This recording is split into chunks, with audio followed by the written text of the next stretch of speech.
Dari bagaimana organ alat-alat atau organ suara kita untuk mengucapkan atau mengeluarkan bunyi. Nah, dasarnya di dalam dunia linguistik ya, untuk mempelajari bahasa kita ada namanya topik phonetics ya, yang mempelajari organ suara yang mengeluarkan suara di organ tubuh kita. Nah, ini adalah kata-kata yang sering muncul. Ini adalah kata-kata khusus ya, jargon di dalam dunia bahasa atau ilmu bahasa. Nah, bilabial biasa disebut dengan kata lips, L ya, kata lips. Lips artinya labio atau labial, bersifat lidah. Nah, bilabial, dua lidah tersebut, bibir maksudnya, lips, bibir atas dan bibir bawah itu ketemu ketika mengucapkan bunyi b, makanya disebut dengan bilabial. Jadi bilabial, dua bibir atas dan bawah bertemu itu untuk mengucapkan bunyi b. Oke, jadi tiga lambang ini atau tiga huruf ini yang untuk mengeluarkan bunyi tiga huruf ini itu disebut dengan bilabial, artinya menggunakan dua bibir atas dan bibir bawah. Kita lanjut untuk yang nomor 2, labiodental. Labio ini berasal dari labial, labial dengan lips juga, artinya sama, artinya bibir. Dan dental ini artinya dent, gigi. Berarti untuk mengucapkan bunyi dan kita menggunakan gigi dan lidah. Gigi, lidah tetap dipakai ya. Maksudnya ini gigi dan bibir. Tapi yang dipakai adalah bibir bawah dan gigi atas. Coba rasakan. Berarti gigi bawah dan bibir atas. Bibir bawah dan gigi atas. Dan jadi ketika mengucapkan dua bunyi dan juga yang dipakai adalah bibir bawah dan gigi atas. Dan ya, yang ketiga, dental. Dental berarti gigi. Ketika kita menggunakan gigi dan lidah juga, ujung lidah, tip of the tongue, kita mengucapkan bunyi atau mengeluarkan bunyi dan seperti mengucapkan kata the atau that ya. Ini kita menggunakan gigi dan ujung lidah, the dan ya. Jadi ujung lidah itu berada di antara gigi atas dan bawah, tapi mengeluarkan bunyi ya. Kalau itu terkunci, kalau ini seperti the, that, kalau ini seperti bunyi thank ya, think ya. Jadi bunyi th dan th di sini, kalau ini bunyinya the, ujung lidah itu ada di belakang gigi atas, the. Sedangkan ini ketika lambang bunyi sa seperti di kata thank dan think, itu ujung lidah itu berada di antara gigi atas dan gigi bawah dan ada udara yang keluar, tidak terkunci ya. Jadi ini thank you, think, sedangkan ini the, that, this, those. Nah, ini untuk demonstratif pronoun, biasanya kata tunjuk benda kita pakai bunyi the. Kalau untuk kata yang lain ya. Jadi bukan thank you tapi thank you, think ya. Oke. Nah, ini sedikit saja perbedaannya. Kalau ini dia tertutup, kalau ini dilepas. Nah, jadi yang kita pakai organ itu adalah untuk ini adalah ujung lidah dan gigi. That's all. Nah, kita lanjut ke alveolar. Alveolar berarti adalah gusi atas, ya.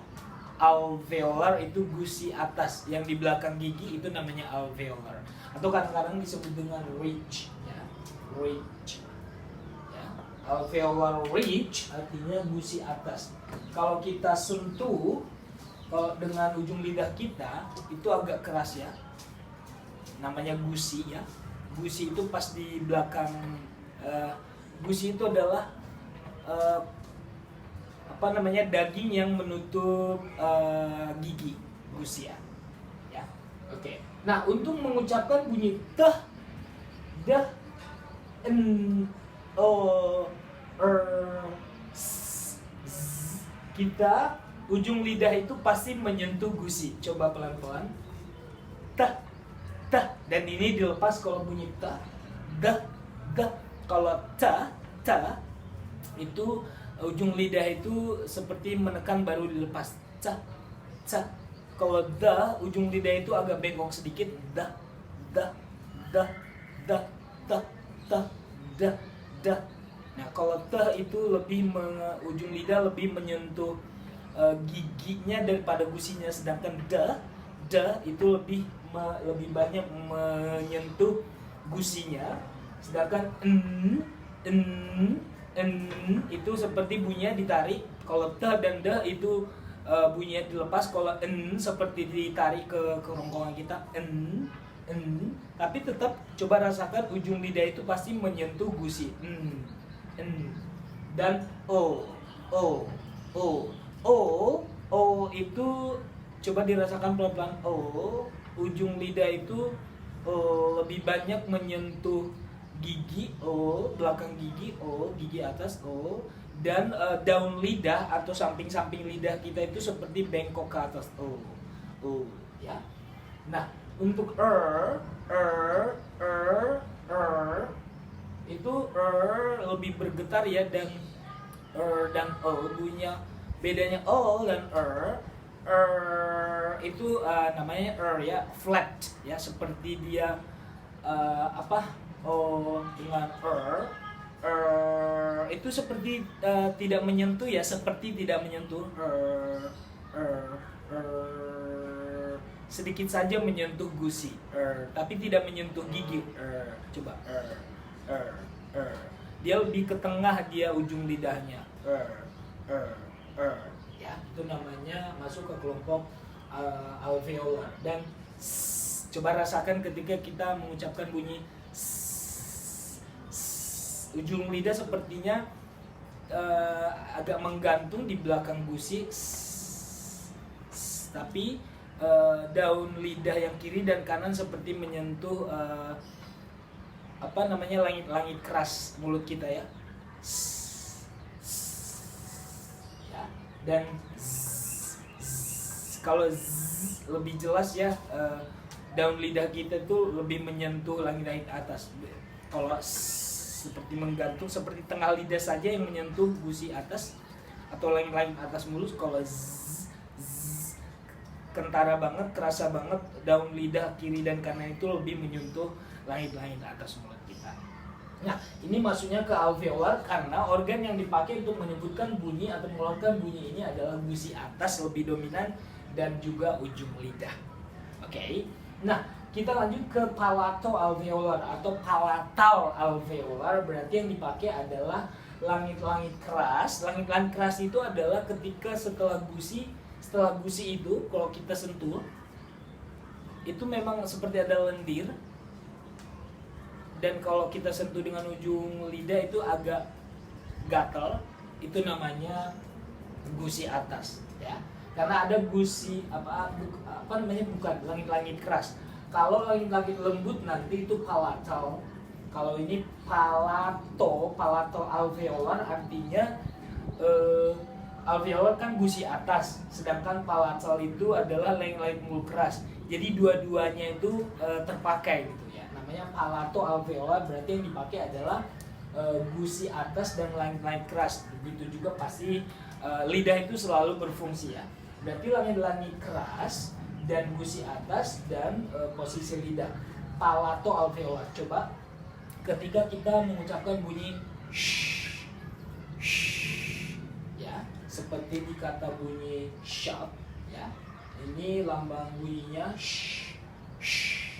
Ingat, coba rasakan sh, langit-langit keras sh, seperti anginnya ditembak ke langit-langit keras. Sh, sh. Ujung lidah itu seperti bengkok seperti ini, ya, melengkung. Dan gusi atas sh, sh. Gusi atas itu coba rasakan sh. Ya, kerasa, cuman bukan yang tengahnya tapi sampingnya sh. Jadi untuk palato alveolar ingat aja, palato adalah langit-langit keras, alveolar itu adalah tadi gusi atas, berarti di sini langit-langit keras mulut dengan gusi atas, ya. Begitu juga dengan ujung lidah. Jadi ketika kita mengucapkan bunyi sh dengan j, j itu seperti kata pleasure, pleasure, kesenangan, z, j, ya, j. Sedangkan ini c, c seperti catch, catch, ya, catch, ya. Ch itu biasanya lambang bunyinya adalah c, c, c. Ini c. Dan z, z, j ini, ya, ini yang z, ini yang sh, sh. Ini c, j, j ini banyak ketika ada ge-nya seperti badge, garage, ya, ada gg-nya, manage. Ini j, j, j, ya, j. Lambang bunyinya adalah j. Oke, jadi disebut dengan kelompok palato alveolar ketika dipakai adalah langit-langit atas, palatal, langit-langit atas mulut dan gusi atas alveolar, ya.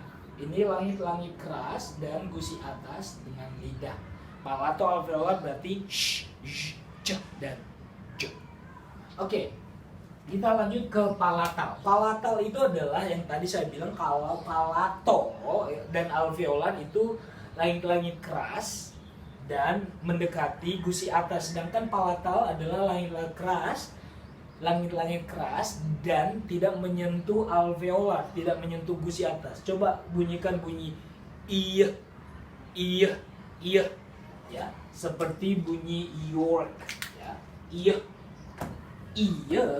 Coba rasakan iya, iya itu seperti iya, daun lidah menyentuh langit-langit keras mulut. Iya, iya, iya seperti York, ya. Yes, yes, iya. Ini lambangnya iya, iya, ya. York, yes, iya. Itu namanya kelompok palatal, ya. Palatal itu berarti langit-langit keras doang tanpa menyentuh gusi atas, iya, dan ujung bukan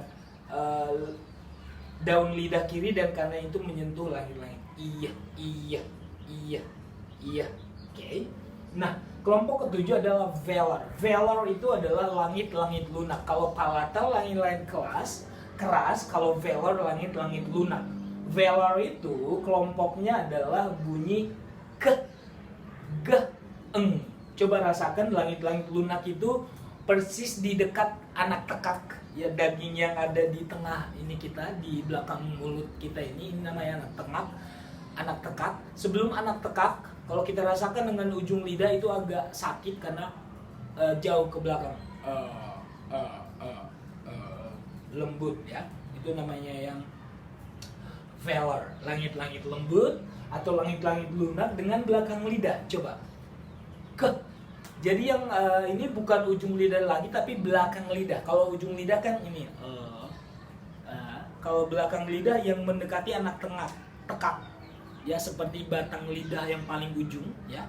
Oke, itu namanya belakang lidah. Coba rasakan ke, dan ge lebih jelas belakang lidah kita itu menyentuh langit-langit lunak, ge. Sebelum kita lepas coba ge, ya. Ke juga ke, ge dan eng. Jadi bunyinya itu ada di belakang. Ke, ge, eng. Oke. Nah, yang terakhir adalah glotal. Glotal ini adalah ruang pita suara. Jadi ketika kita mengucapkan bunyi dan itu pita suara memang jelas terbuka ya. Ya, itu namanya glotal. Oke, saya ulangi lagi. Di dalam mempelajari phonetics, kita mempelajari organ bicara, ya, organ mengeluarkan bunyi, organ tubuh kita, yang diantaranya adalah bibir. Kalau dua bibir disebut bilabial. Labiodental berarti bibir dan gigi, densal itu gigi, alveolar berarti gusi atas, ya. Palato-alveolar berarti gusi atas dan langit-langit atas, langit-langit keras mulut, ya. Palatal berarti langit-langit keras saja dengan ujung lidah. Velar adalah langit-langit lunak, ya, yang dekat anak tekak, ya. Glotal itu ruang pita suara, ya. Glotis, glotal. Oke. Nah, jadi mudah-mudahan dengan penjelasan saya ini lebih memahami cara ilmuwan dalam dunia bahasa mempelajari bunyi-bunyian. Itu disebut dengan articulatory phonetic. Terima kasih.